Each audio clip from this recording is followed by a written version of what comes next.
그로 쉬지 못하시게 하라라는 제목으로 하나님의 말씀 나누도록 하겠습니다. 우리는 상처를 참 많이 받는 것 같습니다. 가정에서 상처를 받고 아이러니하게도 가장 가까운 가장 사랑하는 사람으로부터 상처를 가장 많이 받는 것 같습니다. 직장에서도 상처를 받습니다. 하물며 교회에서까지 우리는 상처를 받습니다. 하나님의 사랑이 가장 풍성해야 할, 하나님의 은혜를 가장 풍성히 경험해야 할 하나님의 가족 공동체 안에서도 상처를 받습니다. 의도적으로 상처를 주려고 하는 악한 사람은 없는데 사람 사는 게 잘 그렇지 않은 것 같습니다. 같이 주의 일을 하다가도 의도치 않게 상처가 되기도 하는 것 같습니다. 이 상처는 다 사람들과의 관계 가운데 오는 상처인데, 그런데 때로는 우리가 하나님으로부터도 상처를 받는 것 같습니다. 하나님으로부터 상처를 받았다고 하는 말 자체가 말이 안 되는 것 같은데, 이게 무슨 말이냐 하면 기도를 했는데, 간절히 하나님께 기도를 했는데 오랜 세월 기도를 했음에도 불구하고 아무런 응답이 없더라는 것입니다. 금식하면서까지 몇십 년을 간절히 애타게 부르짖었는데도 그럼에도 불구하고 아무런 응답이 없더라라는 것입니다. 아무런 응답이 없으니까 이런저런 생각이 듭니다. 도대체 얼마나 기도를 해야 하는가? 내 기도가 부족했나? 그렇다면 더 이상 어떻게 기도를 해야 되는가 하는 이런저런 생각이 들게 되는 것입니다. 그래서 하나님께 상처받았다는 것입니다. 기도해도 안 된다는 생각, 불신앙이 우리 마음에 들어오게 되면서 그러면서 하나님께 삐칩니다. 다른 사람은 응답받고 나는 응답을 받지 못하니까 더 낙심하게 됩니다. 내가 얼마나 어떻게 기도했는데 하나님께서 내게 이러실 수 있나 하는 생각이 들면서 기도고 예배고 영적 생활 모든 전반에 있어서 아무것도 하지 않으려고 합니다. 낙심이 되고 절망이 되고 좌절, 포기가 되는 것입니다. 예수님은 이런 상태에 빠져 있는 우리를 향해 이렇게 말씀, 누가복음 18장 1절에 예수께서 그들에게 항상 기도하고 낙심하지 말아야 할 것을 로 말씀하셨습니다. 항상 기도하면서 낙심하지 말라는 것입니다. 기도 응답의 여부를 떠나서 예수님은 우리에게 항상 기도하면서 낙심하지 말라고 말씀하고 있습니다. 잘 아시겠지만 당시 과부는 절체절명의 위기에 처한 사람이었습니다. 돈도 없고 뒷 배경도 없고 비웃음과 조롱을 받는 것은 물론이고 생계의 위협까지 받으며 살아야 하는 비참한 사람이었습니다. 그런데 이 과부는 엎친 데 덮친 격으로 악한 사람의 위협까지 받으며 살고 있었던 것입니다. 그래서 이 과부는 이러한 상황을 해결하기 위해 한 재판장에게 찾아갑니다. 그런데 이 재판장은 하나님을 두려워하지 않고 또 사람을 무시하는 재판장이었습니다. 하나님과 사람을 없이 여길 정도면 과부를 향한 무시나 멸시는 정말 대단했을 것입니다. 실제로 엄청났을 것입니다. 그런데 이 과부도 만만하지는 않았던 것 같습니다. 재판장을 번거롭게 했습니다. 재판장을 귀찮게 했습니다. 자신의 원한을 풀기 위해서 재판장을 늘 찾아가서 괴롭혔습니다. 결국 재판장은 과부의 원한을 풀어주었습니다. 결국 과부의 괴롭힘에 못 이겨서 문제를 해결해주고 말았던 것입니다. 여기서 우리는 이런 결론을 내리기가 쉽습니다. 과부가 재판장에게 때를 썼듯이 계속해서 지속적으로 끈질기게 하나님께 기도하면 하나님께서 응답하실 것이다 하는 것입니다. 밤으로 낮으로 죽기 살기로 하나님께 기도하면 하나님께서 귀찮아서라도 우리에게 응답하실 것이다 하는 것입니다. 물론 그런 기도에도 우리 하나님은 응답하십니다. 그렇게 하나님께서 우리에게 은혜와 긍휼, 하나님의 선물을 허락하실 때가 있습니다. 그런데 우리가 기도를 이런 식으로만 생각을 하니까 기도 응답이 더딜 때, 기도의 응답이 되지 않을 때 실족하게 되는 것입니다. 기도에 대한 인식이 이러니까 내가 원하는 대로 응답이 되지 않을 때 하나님께 상처를 받았다느니, 기도에도 소용없다느니 등의 불신앙적인 말을 하게 되는 것입니다. 그렇다고 때를 쓰는 기도가 전혀 필요 없다는 것은 아닙니다. 필요합니다.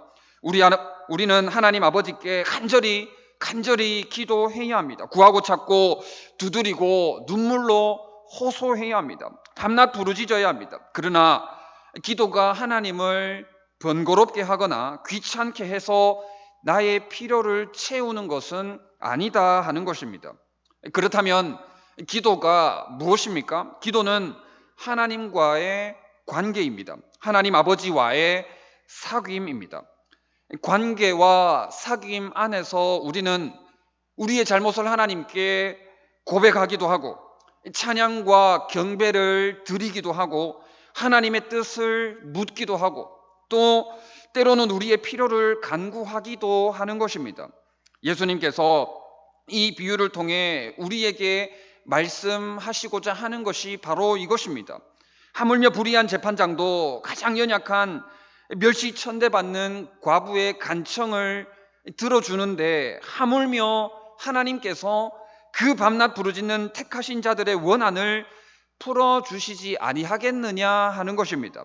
다시 말해서 우리 아버지 되시는 하나님은 간절히 애타게 눈물로 기도하는 자녀의 기도를 들어주신다는 것입니다. 응답해 주신다는 것입니다. 해결해 주신다는 것입니다. 그러니까 하나님께 상처받았느니 기도해도 소용없다느니 하나님께 삐쳤다느니 등의 그런 말들을 하지 말고 불신앙의 말로 하나님과 교회를 원망하지 말고 끝까지 하나님과의 관계 안에서 하나님 아버지와의 깊은 사귐 안에서 살라는 것입니다. 하나님 아버지와의 교제의 끈을 놓지 말고 끝까지 하나님과의 사귐을 잘 감당하라는 것입니다. 그러면 기도가 응답되지 않는다 할지라도 낙심하지 않을 수 있습니다. 왜냐하면 나는 여전히 하나님과의 친밀한 관계 안에 있기 때문입니다. 나는 여전히 하나님과 깊이 있는 사귐을 사귀고 있기 때문입니다. 그래서 기도를 하나님과의 관계와 사귐이라는 관점으로 보면 나를 향하신 하나님의 사랑을 믿는 믿음으로 응답의 여부와 관계없이 하나님을 끝까지 신뢰하며 믿음으로 인내할 수가 있다 하는 것입니다. 부모 자녀와의 관계가 그렇지 않습니까? 사랑하는 부부 관계도 그렇습니다. 자녀가 원하는 것을 무조건적으로 다 들어줄 수는 없습니다. 사랑하는 아내, 사랑하는 남편의 요구도 무조건적으로 다 들어줄 수도 없습니다. 가끔은 서로 간에 잠깐 삐칠 수는 있겠지만 사랑하는 관계, 친밀한 사귐 안에서 조건과 요구 여부에 관계없이 가족이기 때문에 나의 요구가 관철되지 않는다 할지라도 낙심하지 않고 사는 것입니다. 가족이기 때문입니다. 조건과 요구를 넘어서서 사랑으로 관계하는 것, 친밀히 사귀는 것, 바로 그것이 가족이라고 할 수 있는 것입니다. 그래서 기도를 믿음이라고 하는 것입니다. 이 비유의 마지막 부분에 예수님은 이렇게 말씀하셨습니다. 그러나 인자가 올 때에 세상에서 믿음을 보겠느냐 하시니라 했습니다. 믿음, 우리 주님께서 믿음을 보시겠다고 말씀하는 것입니다. 기도 응답의 여부를 초월해서 그럼에도 불구하고 믿음으로 기도하는 기도의 관계, 믿음의 사귐이 있느냐 없느냐를 보시겠다고 말씀하는 것입니다. 그래서 오늘 본문에 너희는 쉬지 말며 또 그로 쉬지 못하시게 하라고 말씀하는 것입니다. 기도의 응답도 중요하지만 응답의 여부를 초월해서 믿음으로 하나님과의 관계, 믿음으로 하나님과의 사귐을 쉬지 말며 또 하나님으로 하여금 쉬지 못하시도록 우리로 하여금 쉼 없는 기도를 할 것을 말씀하는 것입니다. 그래서 사무엘도 사무엘상 12장 23절에 나는 너희를 위하여 기도하기를 쉬는 죄를 여호와 앞에서 결단코 범하지 않겠다라고 한 것입니다. 오늘 본문에 파수꾼이라는 단어가 있는데 박윤서 목사님은 이 파수꾼을 예루살렘 재건을 위해 기도하는 경건한 사람들이라고 해석했습니다. 이것은 구약시대 영적 지도자들을 의미한다고 볼 수 있습니다. 예루살렘과 이스라엘의 회복과 구원을 위해 영적 지도자들에게 중보 기도할 것을 말씀하는 것입니다. 오늘날로 보면 목회자들뿐만 아니라 우리 모든 성도들, 우리 모두에게 이 땅의 회복과 구원을 위해 중보 기도할 것을 말씀하는 것입니다. 그것도 주야로 계속해서 잠잠하지 말라고 말씀하는 것입니다. 쉼 없는 기도를 할 것을 말씀하는 것입니다. 이것은 데살로니가전서 5장 17절에 있는 쉬지 말고 기도하라라는 말씀과 같은 말씀입니다. 그러므로 우리도 기도하기를 쉬는 죄를 여호와 앞에 결단코 범하지 말아야 할 것입니다. 이 땅의 회복과 구원을 위해 기도해야 합니다. 얼마 전 우리 목사님 말씀처럼 이 도시에서 어떻게 사명자로 살아갈 것인지에 대해서 깊이 생각하고 믿음으로 기도해야 합니다. 추수할 일꾼을 보내주시기를 기도해야 합니다. 그리고 내가 그러한 추수할 일꾼, 영적 파수꾼이 될 수 있도록 기도해야 합니다. 왜냐하면 믿음으로 사명 감당하고 충성하면 하나님께서 책임지시고 채워주실 것이기 때문입니다. 또 목장과 전도회를 위해서 기도해야 합니다. 교육부서를 위해서 기도해야 합니다. 종종 말씀드리지만 교육부서가 살아야 우리 주일학교가 살아야 합니다. 우리 주일학교가 무너지면 다 무너진 것으로 볼 수 있습니다. 이미 우리나라는 고령 사회고 곧 초고령 사회에다가 곧 다문화 국가가 된다고 합니다. 이러한 때에 우리 유치부, 초등부, 중고등부, 청년대학부를 위해서 더욱 기도해야 합니다. 제가 우리 교회에 부임한 이래로 초등부 청년대학부를 맡아오고 있습니다마는 유치부가 살아야 초등부가 살 것입니다. 또 중고등부가 안 되는데 어떻게 청년대학부가 잘 될 수 있겠습니까? 유치부에서부터 청년대학부까지 다 긴밀하게 연결이 되어 있습니다. 여기 계신 분들이 다 우리 부모님들이시고 또 할머니, 할아버지들 아니십니까? 특별히 우리 교육부서를 위해서 또 수고하시는 우리 교사들을 위해서 기도해야 합니다. 또 이 추운 겨울 우리 연로한 어르신들 추운 겨울을 잘 지날 수 있도록 위해서 기도해야 합니다. 몸과 마음의 질병으로 고통 가운데 있는 자들을 위해서도 기도해야 합니다. 각 가정의 문제, 직장의 문제, 자녀의 문제, 진로의 문제, 우리 관계의 문제를 위해서 기도해야 합니다. 또 코로나19가 재창궐하고 있는 이 위기의 때에 서로를 위해서 기도해야 합니다. 코로나19가 속히 종식될 수 있도록 위해서 기도해야 합니다. 나 자신을 위해, 우리 가정을 위해, 우리 가족 공동체인 교회를 위해서 그 어느 때보다도 간절히 사모하며 기도해야 할 때인 것입니다. 눈물로 부르짖어야 할 때입니다. 물론 기도 응답이 될 것입니다만은 진짜 목적은 믿음으로 하나님과 관계하는 것입니다. 그리 아니하실지라도의 믿음으로, 그렇게 하지 아니하실지라도의 믿음으로 하나님과 사귀는 것입니다. 그 어느 때보다 믿음의 사귐이 절실히 필요한 때입니다. 이 관계의 끈을 결단코 놓지 말아야 합니다. 이 사귐의 줄을 끝까지 붙들어야 하는 것입니다. 그러면 우리 하나님께서도 쉬지 않으실 것입니다. 잠시도 쉬지 않으시고 우리와 관계하실 것이라고 말씀하고 있는 것입니다. 그런데 사실 우리 하나님의 열심은 끝도 없고 측량할 수도 없습니다. 하나님은 일하기를 즐겨하시고 쉬지 않으시는 분입니다. 이사야 62장 1절에 나는 시온의 의가 빛같이 예루살렘의 구원이 횃불같이 나타나도록 시온을 위하여 잠잠하지 아니하며 예루살렘을 위하여 쉬지 아니할 것인즉 이라고 말씀하고 있습니다. 하나님께서는 우리의 의가 빛같이, 우리의 구원이 횃불같이 나타나도록 잠잠하지 아니하시며 쉬지 않겠다고 말씀하고 있습니다. 시편 121편 4절에도 이스라엘을 지키시는 이는 졸지도 아니하시고 주무시지도 아니하신다고 말씀하고 있습니다. 하나님은 졸지도 않습니다. 우리 하나님은 주무시지도 않습니다. 여호와의 열심은 끝이 없고 측량할 수가 없는 것입니다. 그래서 사실 우리가 기도를 멈춘다고 한들 우리 하나님의 열심이 멈춰지는 것은 아닙니다.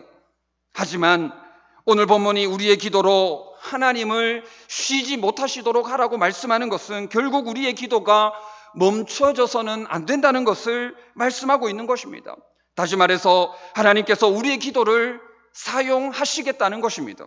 우리로 하여금 기도하라는 것입니다. 기도하라는 것입니다. 결국 하나님께서 우리의 그 기도에 응답하시도록 우리의 기도가 계속되어야 함을 말씀하는 것입니다. 오늘 본문 말씀, 예루살렘이여 내가 너의 성벽 위에 파수꾼을 세우고 그들로 하여금 주야로 계속 잠잠하지 않게 하였느니라. 너희 여호와로 기억하시게 하는 자들아 너희는 쉬지 말며 또 여호와께서 예루살렘을 세워 세상에서 찬송을 받게 하시기까지 그로 쉬지 못하시게 하라 했습니다. 주야로 잠잠하지 말고 쉬지 말고 여호와로 쉬지 못하시게 하라는 것은 결국 하나님과 우리와의 관계, 하나님과 우리와의 사귐이 영원토록 계속되어야 함을 말씀하는 것입니다. 찰스 스펄전은 10년 염려하는 것보다 10분 기도하는 것이 더 낫다고 말했습니다. 많이 들어서 아시겠지만 우리가 염려한다고 해서 상황이 변하거나 개선되지는 않습니다. 학자들의 연구를 보아도 우리가 염려한다고 해서 상황과 형편이 개선되는 부분은 극히 작습니다. 예수님도 너희 중에 염려함으로 그 키를 한 자라도 더할 수 있겠느냐라고 말씀하셨습니다. 염려하는 것보다 기도하는 게 낫습니다. 훨씬 낫습니다. 염려와 기도는 차원이 다른 문제입니다. 그러므로 염려하지 말고 기도하시기 바랍니다. 베드로전서 5장 7절에 너희 염려를 다 주께 맡기라 이는 그가 너희를 돌보심이라 했습니다. 나훔 1장 7절에 여호와는 선하시며 환난 날에 산성이시라 그는 자기에게 피하는 자들을 아시느니라 했습니다. 우리 하나님은 자기에게 피하는 자들을 아십니다. 염려 대신 기도하고 걱정 대신 기도한다면 선하시며 환난 날에 산성이신 우리 하나님께서 나를 아시고 친히 돌봐주시는 것입니다. 하나님과의 깊은 사귐 가운데 주께서 우리 인생을 친히 책임져 주시는 것입니다. 누가복음 18장 7절 8절에 하물며 하나님께서 그 밤낮 부르짖는 택하신 자들의 원한을 풀어주지 아니하시겠느냐 그들에게 오래 참으시겠느냐 내가 너희에게 이르노니 속히 그 원한을 풀어주시리라 그러나 인자가 올 때에 세상에서 믿음을 보겠느냐 하시니라 했습니다. 하나님께서 이러한 분이시라는 사실을 믿는다면 어떻게 우리가 기도를 멈출 수가 있겠습니까? 어떻게 내가 원하는 대로 응답이 되지 않는다고 해서 기도를 끊어버리고 어떻게 내 뜻대로 되지 않는다고 해서 열정을 식혀버리고 어떻게 원망과 불평으로 불신앙의 말을 늘어놓으며 신앙생활, 교회생활을 할 수 있겠느냐 하는 것입니다. 기도를 멈추지 마시기 바랍니다. 마음을 뺏기지 마시기 바랍니다. 눈앞의 상황이 우리의 삶을 눌러도 하나님께서 나를 도우시지 않는 것만 같아도 마음을 지키고 입술을 지키시기 바랍니다. 모든 것이 불리할지라도 기도를 멈추지 않는다면, 기도를 계속한다면 기도의 능력을 보게 될 것입니다. 하나님께서 모든 것을 지키시고 보호하시고 또 목도하고 계시기에 바로 역전될 것입니다. 우리가 기도를 멈추지 않고 기도를 계속한다면 우리 아버지 하나님께서 잠시도 쉬지 않고 모든 것을 감찰하실 것입니다. 하나님께서, 예수님께서, 우리 성령님께서 바로 역전시키는 것을 보게 될 것입니다. 믿음으로 하나님과 관계하고 믿음으로 하나님과 영원한 사귐을 가지셔서 쉬지 아니하시는 하나님을 경험하고 체험하는 우리 모든 성도님들 다 되시기를 진심으로 바랍니다. 네, 우리 찬양하고 기도하도록 하겠습니다.